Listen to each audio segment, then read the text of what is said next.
Welcome to legend TV. నేను మీ అనిల్. మనం మొన్న చూసాం ధర్నా చౌక్‌లోనే మహాధర్నా అయితే చేశారు. మాదిగలకైతే అన్యాయం జరుగుతా ఉందని.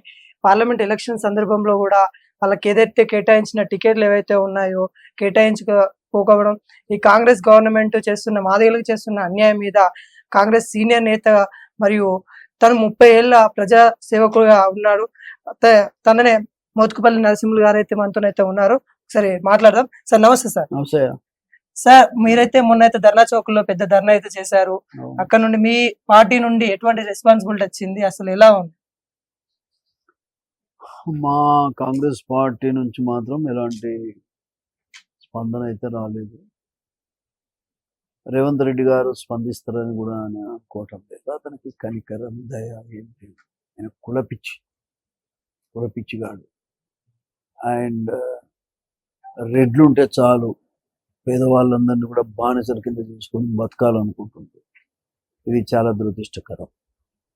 ప్రజాస్వామ్యయుతంగా ఉన్నటువంటి హక్కులను కూడా పేద వర్గాలకు రాకుండా చేస్తున్నారు.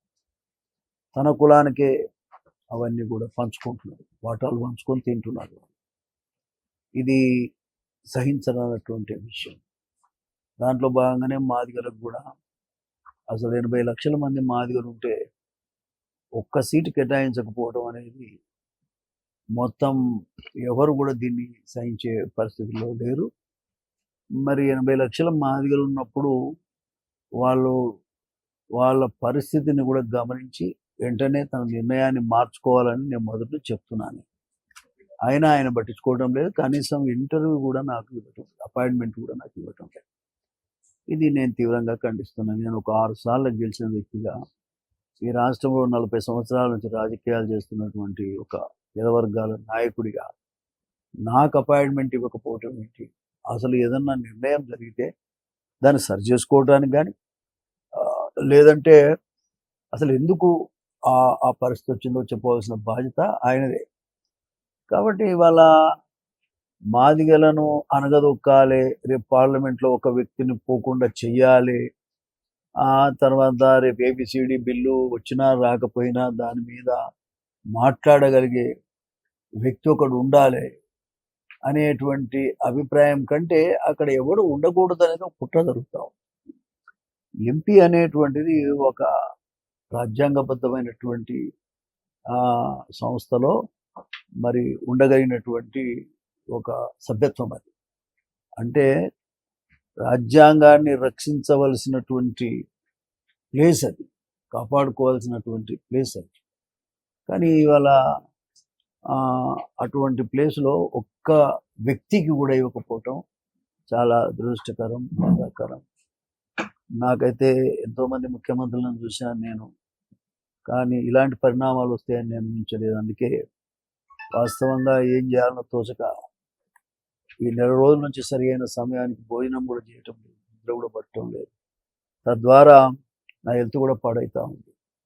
నేను ఈ విషయాలన్నీ కూడా మీడియా ద్వారా చెప్తూనే వస్తున్నా, కానీ మరి ఆయనకు కనికరం, దయలేదు. దయలేని వ్యక్తి, కనికరం వ్యక్తి రాజ్యాన్ని పాలించడానికి అర్హుడు కాడు. మరి తన కులం కోసమే బతికేవాడు ఇంత అవసరం లేదు కదా. ఇవాళ తన కులం కోసమే బతికేవాడు ఇంత అవసరం లేదు. ఇవాళ ఒక ఇంట్లో 2 వ్యక్తులకు ఎమ్మెల్యేలను చేసే అవకాశం అవసరమా? అసలు కాంగ్రెస్ పార్టీ అధినాయకత్వం ఒప్పుకుందా? అదేవిధంగా ఉదయపూర్ డిక్లరేషన్ అని అక్కడ ఒక కుటుంబానికి ఒకటే పదవి ఇవ్వాలనేటువంటి నిర్ణయం పక్కన పెట్టేసి ఒక కుటుంబానికి 2, 3 కూడా. ఇప్పుడు ఈ దళితుల్లోనే రిజర్వేషన్లో మరి అతి తక్కువ పర్సెంటేజ్ ఉన్నటువంటి వెంకటస్వామికి 3, 2 అన్నదమ్ములు ప్లస్ వాళ్ళ కొడుకు కూడా, 3 పదవులు పొందడం అంటే ఎంత బాధాకరం చెప్పండి. ఒక కుటుంబానికి 3 ఇచ్చారు, 80 లక్షల కుటుంబాలకు ఒక్కటి కూడా రాకపోవటం ఇది చాలా సహించనటువంటి విషయంగా మొన్న బీఆర్ఎస్ ఓడిపోయింది కూడా అందుకే కదా సందర్భంగా నేను తెలియజేస్తా ఉన్నా. బట్టి విక్రమార్క కూడా ఆయన పెద్ద మనిషి, మరి సరే ఆయన అదృష్టం బాగుంది, సీఎం అయ్యాడు, డిప్యూటీ సీఎం అయ్యాడు, సంతోషం.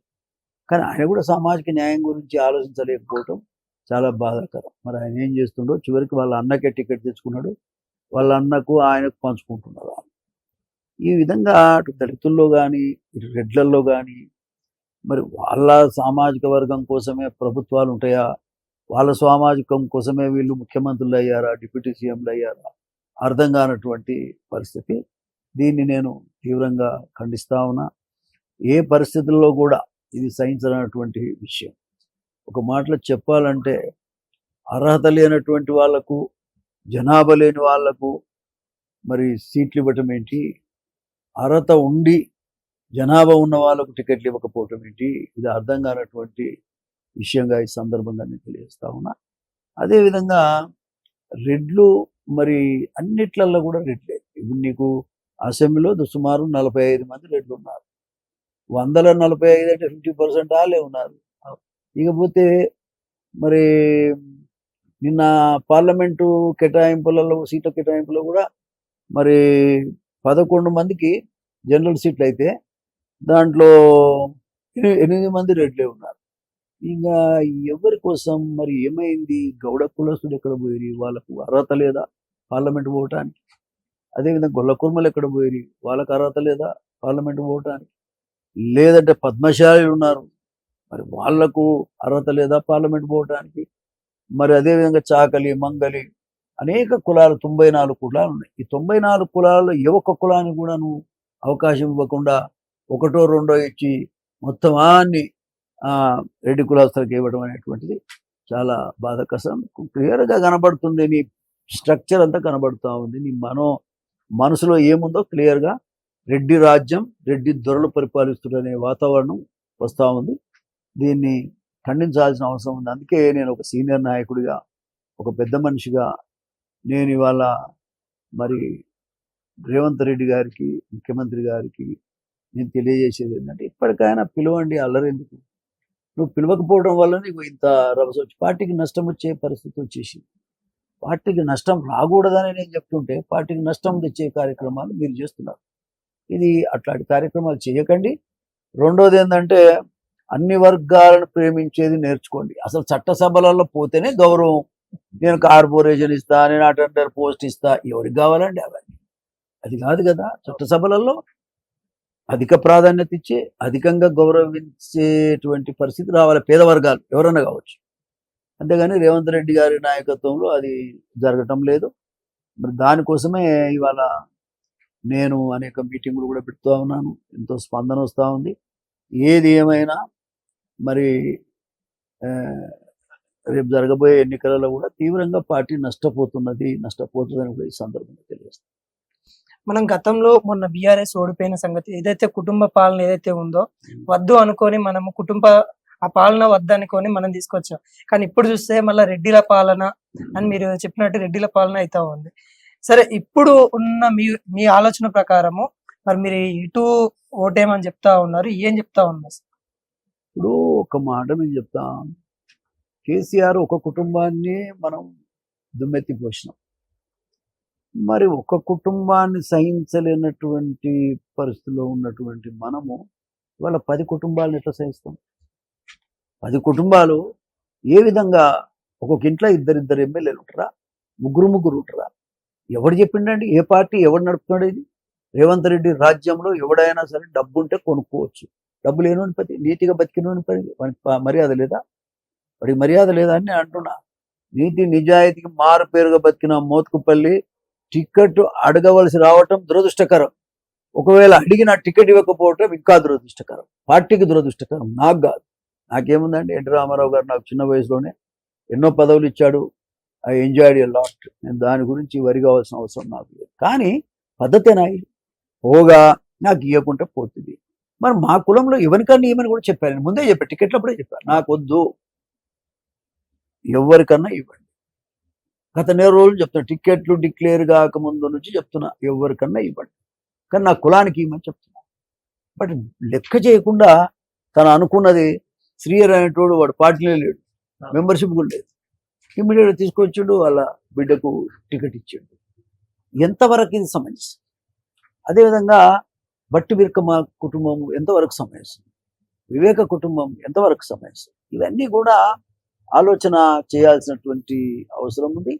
తప్పకుండా మరి రాబోయే కాలంలో ఇన్ని పరిణామాలు అంటే తన రెడ్లకు తప్ప ఇది రెడ్డి రాజ్యం, రెడ్డి దొరలు పరిపాలించే రాష్ట్రంగా తీర్చిదిద్దాలని ఆయనకున్నప్పుడు మనం చేయగలిగేది ఏమిటి? అటువంటి పరిస్థితుల్లో కాంగ్రెస్ పార్టీ బెటర్ పార్టీ. ఆ పార్టీని మొత్తము ఎట్లా అంటే వ్యాపార సంస్థ కింద మార్చుకొని ఆయన పబ్బం గడుపుకుంటుండు. దీన్ని ఎట్టి పరిస్థితుల్లో సహించేది లేదు, సహించనని కూడా ఈ సందర్భంగా ఒక పెద్ద మనిషిగా నేను మాట్లాడాలి కాబట్టి నేను మాట్లాడతాను. సార్ ఇప్పుడు ఎంపీ సీట్లు ఇవ్వకపోయినా కానీ కనీసం ఎమ్మెల్యే సీట్ కంటోన్మెంట్ చూసుకున్నట్లయితే గతంలో గద్దరన్న మీద చాలా ప్రేమ చూపించింది. ఇక్కడ మొన్న ఓడిపోయింది గద్దర్ కూతురు వెన్నెలక్క. మరి ఆమెకన్నా టికెట్ ఇస్తే అయిపోయి ఒక గణేష్ శ్రీకి ఇవ్వడం ఎలా చూడొచ్చు? ఇప్పుడు బీజేపీ పార్టీ వాస్తవంగా 2 పార్లమెంట్ ఇచ్చింది మాదిగలకు, కంటోన్మెంట్ కూడా ఇచ్చింది పెద్ద బుద్ధితోటి, చాలా సంతోషం. టీఆర్ఎస్ పార్టీ కూడా గతంలో ఇచ్చింది, ఇప్పుడు కూడా ఇద్దరికి మాదిగోళ్లకు ఇచ్చారు. కాబట్టి పార్టీలు అన్నప్పుడు ఆయా కులాలని గౌరవించాలి. గద్దర్ మీద ఎంతో ప్రేమ ఒలకబోసి ఏదో రేపు అవేంటి అవార్డ్స్ ఇస్తే కూడా ఆయన పేరు మీద ఇస్తామని చెప్పిన రేవంత్ రెడ్డి అవును ఓడిపోతుంది, మళ్ళీ ఇవ్వకూడదా? మళ్ళీ ఎందుకు ఇవ్వలేదు? వాళ్ళకి ఇవ్వలేదు, మళ్ళా ఇంకో మాదిగోని కానీ ఇవ్వలేదు. ఇంత గొడవ జరుగుతుంది. అదే బీజేపీ పార్టీ ఇచ్చింది. కాబట్టి ఎవరు మనల్ని గౌరవిస్తారో వాళ్ళని గౌరవించాల్సినటువంటి అవసరం. ఉదాహరణకి మన స్టేట్లో కిషన్ రెడ్డి గారు మంత్రి, ఆయన రాజకీయాలు ఎట్లా ఉండని మాకు సంబంధం. కానీ ఒక కులం మీటింగ్కు ప్రధానమంత్రిని ఒప్పించి మరి ఆ కులం మీటింగ్కు తీసుకొచ్చాడు ఆయన. మందకృష్ణ మాదిగా మా మా తమ్ముడు అనుకో, మాకు నాయకుడు అనుకో, మరి అటువంటి మందకృష్ణని కౌగలించుకొని నేను చేస్తా ఏబిసిడి అనే మాట కూడా ఆయన చెప్పడం అలా గొప్ప గొప్ప గుణానికి నిదర్శనం.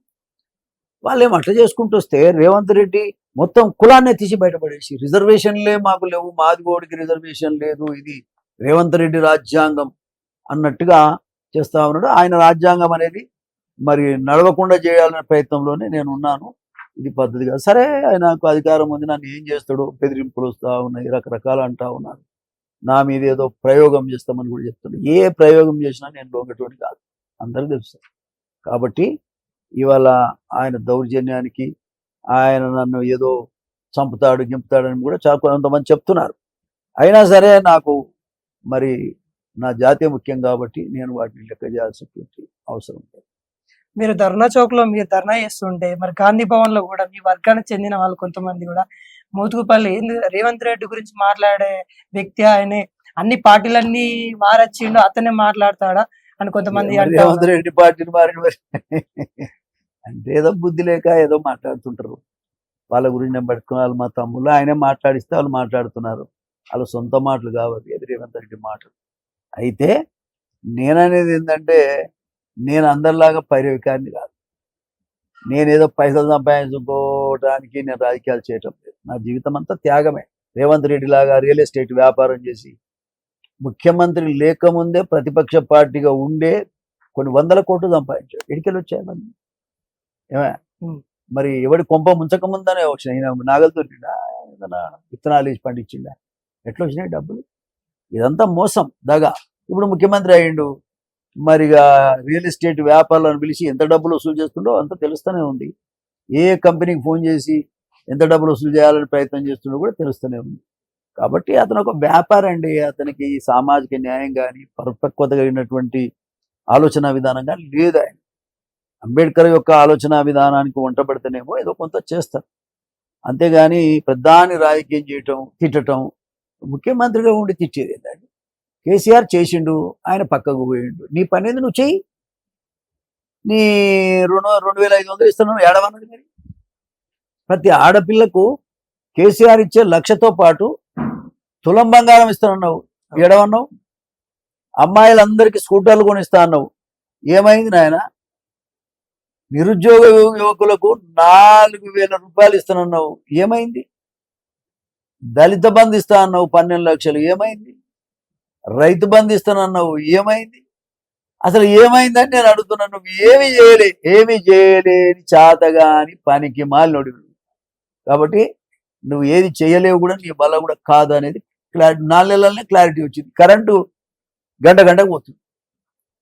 24 గంటలు కరెంటు పోకుండా ఉన్నది కేసీఆర్ అన్ని పుకార్లు అంటారు కదా, కరెంటు ఏది ఎక్కడ పోతుంది చూపి ఇక్కడనే నేను మా ఇంట్లో నుంచే ఎన్నోసార్లు పోయింది నిన్న మొన్న. కావాలని ఇలా ఎండలు విపరీతంగా కొడుతున్నాయి. ఆయన బుర్ర ఎట్లుందో ఎండ కూడా అట్టే కొడుతుంది. రేవంత్ రెడ్డి బుర్ర ఎట్లా ఉందో ఇవాళ ఎండలు కూడా అట్లే కొడుతున్నాయి. వర్షాలు పడే పరిస్థితి లేదు. మొత్తం నాశనానికి వచ్చింది. ఆయన అడుగు పెట్టడమే శనిగా ఉన్నట్టుగా కనపడతా ఉంది. ఆయన బుద్ధి మార్చుకుంటే మంచిది. చాలా మంది అందరూ మందకృష్ణ మాదిగ తన సిద్ధాంతాలు ఏవైతే ఉన్నాయో ఎంఆర్పిఎస్ స్థాపించిండు, తను తీసుకెళ్లి బీజేపీకి కుదవబెట్టిండు, ఆయనకు సపోర్ట్ గా ఈయన పోతా ఉన్నారు. ఇద్దరు కలిసి మాదిగలకి ద్రోహం అరే బాబు, మందకృష్ణ అనేటోడు ఉన్నాడు కాబట్టి మాదిగల విలువ వచ్చింది. మందకృష్ణ అనేతో పాటు మోత్కుపల్లి నరసింహుడు ఉన్నాడు కాబట్టే ఇవాళ ఈ రాష్ట్రంలో నీతి నిజాయితీ ధర్మం నిలబడ్డది. హక్కుల కోసం పోరాడగలిగే శక్తి ఉన్న నాయకులు ఇవాళ ఇక్కడ నిలబడి ఉన్నారు. అది కాదనడానికి వీల్లేదు. మేము ఎవరికి లొంగే మనుషులం కాదు. ఆయన ఓ పర్పస్ ఉంది ఆయనకి. మోడీకి కులం మీటింగ్కి వచ్చి ప్రామిస్ చేసిండు. సరే, దానికోసం ఆయన నిలబడి ఉన్న తప్పేమున్నది దానికి. నేను కాంగ్రెస్ పార్టీలో ఉన్నా. కాంగ్రెస్ పార్టీకి నష్టం జరగకూడదు అనేది నా ఉద్దేశం. కాంగ్రెస్ పార్టీకి నష్టం జరగొద్దు అనేది నేను ఆలోచిస్తా ఉన్నా. ఆయన నన్ను నష్టపెట్టి కాంగ్రెస్ పార్టీని కూడా నష్టం చేసుకునే ప్రయత్నంలో వాళ్ళు ఉన్నారు. 80 లక్షల మందికి సిగ్గుండాలి కనీసం. 80 లక్షల మందికి నువ్వు అంటరాని వాళ్ళుగా పెట్టి వాళ్ళు ఊరు బయట గతంలో ఉంచినట్టుగానే మమ్మల్ని ఉంచి, మేము పార్లమెంటు పోవడానికి మాకు అర్హత లేదన్నట్టుగా మమ్మల్ని దూరం పెట్టి నీ సొంత రాజ్యాంగాన్ని సృష్టించినటువంటి నువ్వు వీటన్నిటి గురించి మాట్లాడే అర్హత ఆయనకు లేదు. ఇప్పుడు ఏమంటారు, మొత్తం సంక్షేమ పథకాలు అందినయి, అవి చూసే ఓట్లేయండి అని కూడా మొన్న అన్నారు. ఇప్పుడు అదే వచ్చిందా. ఇప్పుడు వచ్చిన సావేందంటే మా పేదవాడి యొక్క పేదరికాన్ని చూసి దాన్ని ఆసరాగా చూసుకొని ఇవాళ పెత్తందారులు బతుకుతున్నారు. పెద్ద పెత్తందారి రేవంత్. కాబట్టి ఈ పెత్తందారులు అందరూ ఆ కాలం చదివేశారు, ఇప్పుడు అదే చేస్తున్నారు. ప్రజల్ని చైతన్యపరిచి రాబోయే కాలంలో ఈ రెడ్డి రాజ్యం, రెడ్డి దొరలు మీకేనా, ఈ రాష్ట్ర ఖజానంతా మీరే తింటరా, పేద ప్రజలకు ఏమైనా ఉందా లేదా అని అడగదలుచుకున్నా. నేను అడుగుతాను, దొరికినదే అని తెలుస్తా ఉన్నారు. వెళ్తున్నారా మరి ఎట్లా అంటారు? నేనైతే మాదిగకు ఓటేయాలి, మాదిగ ఓడే పోటీ చేయడం లేదు. నేనేం చేయాలి? మాదిగకు ఓటేయాలనేది నా ఉద్దేశం. మాదిగ ఓడి పోటీ చేసేందుకు వీళ్ళు అవకాశం ఇవ్వలేదు. బీజేపీ వాళ్ళు ఇచ్చారు అవకాశం, కేసీఆర్ ఇచ్చాడు అవకాశం. ప్రజలు నిర్ణయం చేసుకుంటారు. ఏదో మంచి మాదిగోడు దాంట్లో ఉన్న దాంట్లో ఎవరు మంచి ఓటు అలా కొట్టేసుకుంటారు. అది నా నినాదం. ఇప్పుడు బీజేపీ సపోర్ట్ చేస్తలేరా మొత్తానికి, లేకుంటే మాదిగలకే సపోర్ట్? నేను మాదిగలకు నినాదానికి సపోర్ట్ చేస్తున్నా. బీజేపీ కానీ బీఆర్ఎస్ కానీ మాదిగలు ఇప్పుడు బీఆర్ఎస్ వాళ్ళే కదా టికెట్ ఇచ్చారు. ఆ టికెట్ ఇచ్చే దాంట్లో కూడా బెటర్ పర్సన్ ఎవరో చూజ్ చేసుకోమని చెప్తున్నా. ఆయన కోటేయమని. సరే, మరి ఇక్కడ రేవంత్ రెడ్డి ఛాన్స్ ఇవ్వట్లేదని మీరు ఇక్కడ బాధపడ కూర్చుకునే వాళ్ళు, ఏఐసిసికి మీరు ఏమన్నా అధిష్టానానికి దగ్గరికి వెళ్ళి కలిసారా? లేకుంటే నేను ఒకటి చూడండి, నేను దేశమంతా తిరగాల్సిన అవసరం నాకు లేదు. ఇక్కడ పార్టీ ఉంది, అందరికి చెప్తున్నా. నేను వాళ్ళు ఆ రిపోర్ట్స్ వాళ్ళు పంపుకోవాలి. నేను కూడా గతంలో ఉత్తరాలు కూడా రాశాను, అవన్నీ బయట చెప్పేవి కావు, లెటర్ కూడా రాశాను. అయితే రేవంత్ రెడ్డి ఏంటంటే ఆయన ఇక్కడ 2 రాష్ట్రాలు, ఇంకోటి కర్ణాటక అండ్ తెలంగాణ, ఇంకో రాష్ట్రం ఏది ముకుంద్ రెడ్డి కాంగ్రెస్ ఉన్నది, హిమాచల్ ప్రదేశ్. కానీ అవి అక్కడ ఏమి ఉండదు అనుకోండి. ఇక్కడ మాత్రం రేవంత్ రెడ్డి దేశమంతా ప్రభుత్వం లేదు కాబట్టి ఇక ఆయన మూవ్ అంటే ఎక్కడ మరి వేరే పార్టీలకు పోతాడనే అనుమానం కూడా ఉంది. కాబట్టి బ్లాక్ మెయిల్ చేస్తున్నాడు. ఆయన అనుకున్నది సాధించుకుంటుండే. ఇక్కడ సాధించుకోవడం అంటే ఏమి లేదు, అమ్ముకుంటున్నాడు అంతే. అన్న, మీరైతే 30 సంవత్సరాల రాజకీయ జీవితంలో ఇప్పుడు ఇచ్చిన 6 గ్యారెంటీలు సాధ్యమయ్యేటినా? తెలంగాణ చూస్తే ఆర్థిక వ్యవస్థను చూసి, ఈ ఆర్థిక వ్యవస్థకి ఆ గ్యారెంటీలకి ఎలా ఉంది, అసలు పొంతన ఉందా? ఇప్పుడు చిత్తశుద్ధి ఉంటే ఏదైనా సాధ్యం. రేవంత్ రెడ్డికి అసలు చిత్తశుద్ధే లేదు. స్కూటర్లు ఇస్తామని ఓ పాపం ప్రియాంకతో చెప్పించారు, బుద్ధి లేని పనికి మాలోడు. ఇదేంది యువతకి 4,000 రూపాయలు ఇస్తాము నిరుద్యోగ భృతి అని రాహుల్ గాంధీతో చెప్పించారు, ప్రియాంకతో చెప్పించారు. ఇవన్నీ ఎట్లా? ఇది రైతు బంధు ఇస్తామన్నారు, దళిత బంధు ఇస్తామన్నారు, తులం బంగారం ఇస్తామన్నారు. ఏది ముఖ్యమంత్రి సీట్లో కూర్చోగానే కాదు, మాట్లాడిన దానికి కట్టుబడి ఉండాలి. ఓట్ల ఏదో కోసం పొద్దున్న ఇచ్చిరంట లేచి అమ్మా ఓట్ల కోసం ఇచ్చిరంట ఓట్ల కోసమే కదా వాళ్ళు చెప్పింది, ఆ. ఓట్ల కోసమే చెప్పారు.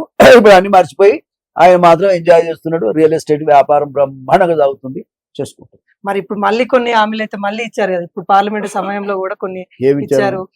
ఏదైతే విద్యా వికాస్ అనుకుంటా చాలా ఇచ్చారు. ఇప్పుడు 5 హామీలు ఇచ్చుకుంటా దాంట్లో 5 ఇట్లలో మళ్ళీ 25 గ్యారెంటీస్ ఇచ్చారు కదా, ఎట్లా ఉంది? అవన్నీ నేషనల్ లెవెల్లో వ్యవహారం ఉంది. అయినప్పటికీ స్టేట్ లెవెల్లో జరిగింది. పాపం వాళ్ళకి ఇప్పటికీ రాహుల్ గాంధీ గారికి అన్ని అబద్ధాలు చెప్పిస్తున్నాయి. మేము రైతు బంధు ఇచ్చినాము, లేకపోతే యువకులకు ఏదో ఎంప్లాయ్మెంట్ ఇచ్చినట్ట. 2 లక్షల ఉద్యోగాలు రేవంత్ రెడ్డి ఇస్తానని చెప్పి 30,000 ఉద్యోగాలు ఈయన ఇచ్చినట్టు చెప్పుకుంటున్నాడు.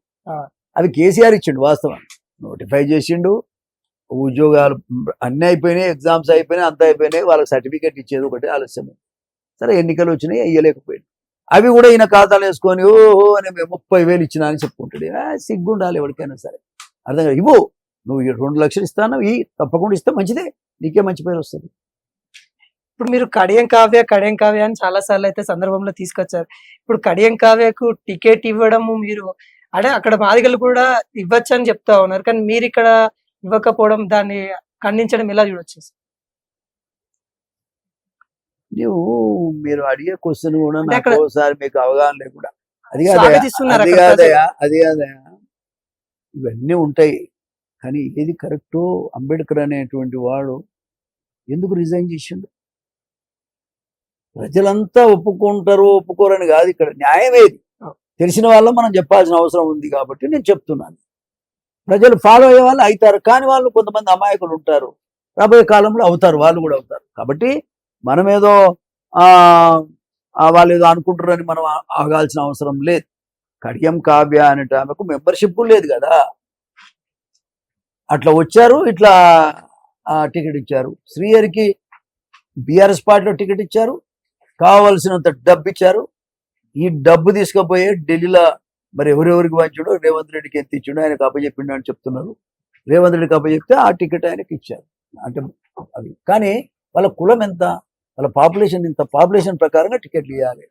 వాళ్ళ పాపులేషన్ అనేది అంత కొడితే 10 ఇండ్లు ఉన్నాయో లేవు, బయన్లో లేవు, ఆ బయన్లో కూడా కాదు. కాబట్టి మాదిగలను మోసం చేస్తున్నాడు అడుగడుగున. శ్రీహరి కూడా మోసం చేశాడు. రేవంత్ రెడ్డి స్వయంగా మాల మాదిగల నోటికాడి బుక్క తిని బతుకుతుండు శ్రీహరి చెప్పినటువంటి రేవంత్ రెడ్డి గారు. మరి ఆయనే మా బుక్క ఆయన కూడా లాగేసి, మొత్తం లాగేసి, రేవంత్ రెడ్డి గారే లాగేసి, శ్రీహరి ఒక పక్క లాగేస్తే రేవంత్ రెడ్డి కూడా లాగేసి మాకు అన్యాయం చేసి మా ఉసురు తప్పకుండా తగులు. లాస్ట్ గా మీ మాదిగ బిడ్డలకి మీరు ఏం చెప్పదలుచుకున్నారు? మాదిగ బిడ్డలంతా ఏకం కావాలి, ఎన్నికల్లో గుణపాఠం చెప్పాలి. ఇప్పుడు అందరూ చదువు వచ్చిన వాళ్ళే, ఎవడు చెప్పినా వినండి, కానీ ఓటు మాత్రం రేవంత్ రెడ్డి కాంగ్రెస్ కి అయ్యారు. రేవంత్ రెడ్డి కాంగ్రెస్ కు వేయటానికి ఏమంటారు? ఇక అక్కడ ఉండే మాదిగోడు ఎవడుంటే, ఇక్కడ కాంగ్రెస్ అయితే మాదిగోళ్ళకి వేయలేదు కదా, మాదిగోడు ఎవడుంటే వానికి వేయండి. మాదిగోడు లేని దగ్గర జనరల్ సీట్లలో వాళ్ళకి నచ్చిన క్యాండిడేట్ వేసుకుని రేవంత్ రెడ్డి కాంగ్రెస్ మాత్రం మాదిగోళ్ళకి ఏమని చెప్తాను, అక్కడ ఇద్దరు ఉండరు, మళ్ళీ ఎవరైనా వాళ్ళకి నచ్చాలి కదా. మళ్ళీ అక్కడ చీలితే మళ్ళీ కాంగ్రెస్ గెలుస్తాయి. ఇట్లా ఏమి గెలవదు, ఒక సైడ్ వేస్తారు వాళ్ళు, వీళ్ళు తెలుసు ఎక్కడే ఆ విధంగా వేసుకుంటే బట్టి.